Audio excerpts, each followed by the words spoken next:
The classic Goldbox series of AD&D games are a legendary bit of gaming history and helped spark the computer RPG craze in the late 1980s.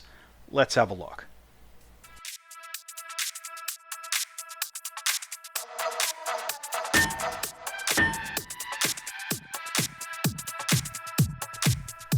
All of the footage in this video is captured from original hardware using an open source scan converter to handle the old VGA signal and a whole bunch of cable splitters.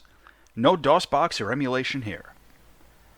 The Goldbox series, named after the gold-colored boxes they came in, was a series of 9 main games, 2 sci-fi spin-offs, a game editor, and the first graphical MMO.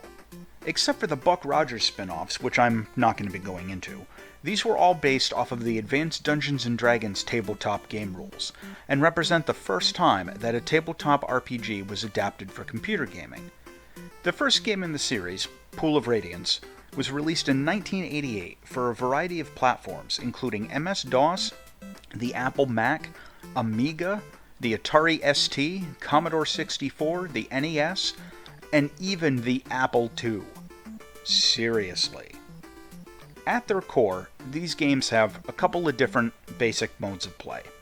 You can move around the various locations in a first-person perspective, or switch to an overhead map in some of the areas. A few of these games also have an overland map, but not all of them. When you get into combat, the game shifts into an isometric-ish battle view where the action happens. But in order to experience these games, you need some books to go with them, because these were developed for very early computer systems with very limited amounts of memory. They saved space by having the game reference you to journal entries, instead of displaying all the text on the screen.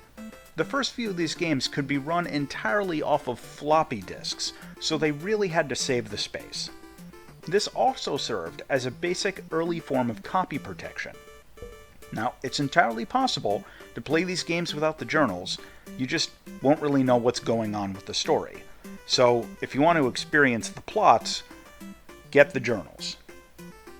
And maybe the clue books in case you get stuck. The clue books are the strategy guides, and walk you through the scenarios. With the clue book, you can plow through one of these games in 2 or 3 hours start to finish. But without the clue books, each of these games can easily pull you in for 30 or 40 hours with all the blind exploration you'll need to do. And that's if you aren't stopping to make your own maps like on paper or something. The first 2 games, Pool of Radiance and Curse of the Azure Bonds, also came with a code wheel that was used not only for copy protection, but to translate some of the in-game text. Now, keep in mind the era these games come from. They're older than some of the people who will watch this video. The graphics and sound gradually got more sophisticated as the series went on, and there's a noticeable improvement from one game to the next. Speaking of sound, none of these games really had any music beyond the intro screen. The tunes I'm playing in the background of this video are from the NES port of Pool of Radiance, which was the only version to get a full soundtrack.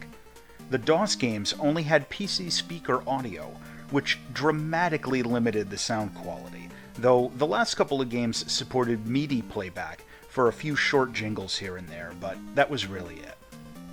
One of the most unique aspects of these games, which is still rare even today, was that you could carry your party of characters forward from one game to the next within the different series of games.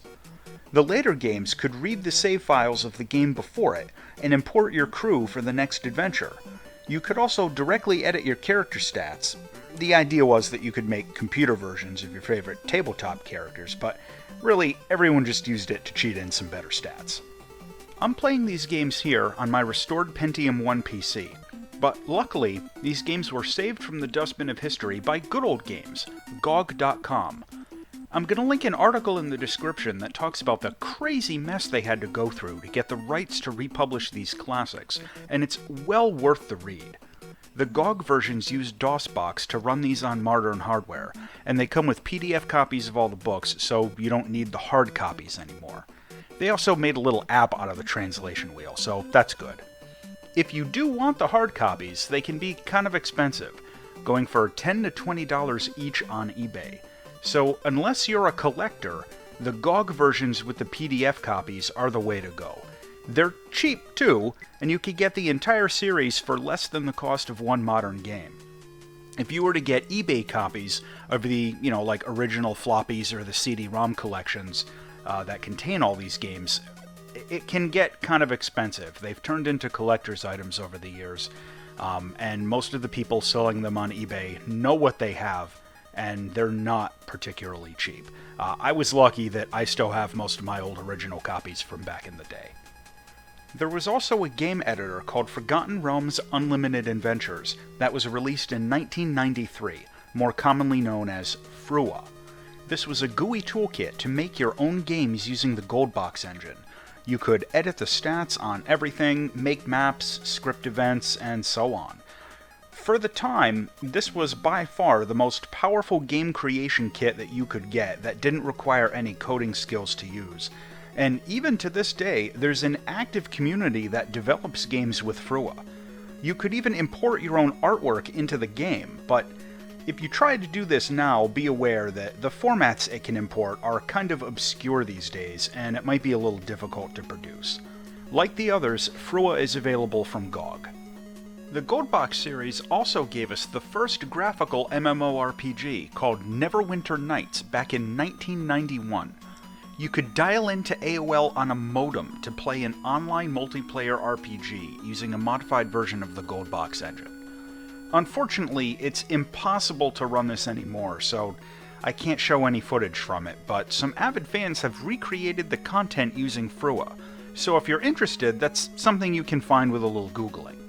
The original Neverwinter Nights servers ran until 1997, and the game was truly ahead of its time. I personally kind of regret missing out on it back in the day, but my little circle of friends was obsessed with these games, and we didn't even know the multiplayer game existed, but none of us had AOL anyway, so it was kind of a moot point.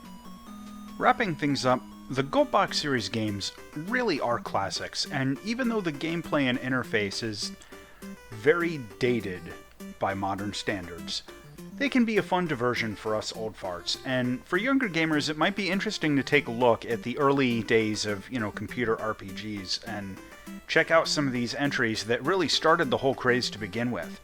If you want to try these out, you can buy them legally from GOG.com, and they'll run on modern computers now. If you're more interested in collecting, you can find floppies on eBay and stuff, but they'll be expensive. The biggest bit of advice I can give is to make sure you have the journals handy, either a hard copy or the GOG PDFs. For a lot of us older gamers, the Goldbox series are what we grew up with and shaped our expectations of every computer RPG since. As always, thanks for watching.